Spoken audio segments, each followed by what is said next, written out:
12 घंटा ट्रेन यात्रा करनी न्यूजकोट परवर्ती प्रसंग ईरान को इज्राएल 12 घंटार चेतावनी एमती तो अमेरिका पक्षर चेतावनी जारी करा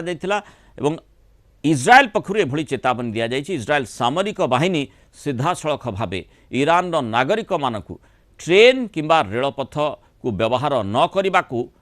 अलर्ट कर चेतावनी देछि जनापड़ी जे इज्राएल टार्गेट रे ईरान रेल भित्तिभूमि रही इज्राएल पक्षर कहुई जे रेल लाइन निकट में रहिबा जीवन प्रति विपज्जनक हो पारे इज्राएली सेना ईरान लोक मानकु ट्रेन रे यात्रा न करने को चेतावनी देछि ट्रेन रे एवं रेल ट्रैक निकट उपस्थिति सेमानक जीवन को विपदपूर्ण करिपारे बोली इज्राएल धमकैछि। ईरान सरकार देश में प्राय 38 दिन अधिक समय धरी इंटरनेट सेवा संपूर्ण बंद कर देइछंती। यह विश्व इतिहास रे सबुठु दीर्घतम इंटरनेट ब्लैकआउट बोली कहा जाउछि। मात्र 1% इंटरनेट संयोग थिबारु साधारण ईरानी नागरिक एभली गुरुत्वपूर्ण सामरिक चेतावनी भी पाई पारु नाहंती। सेमाने केवल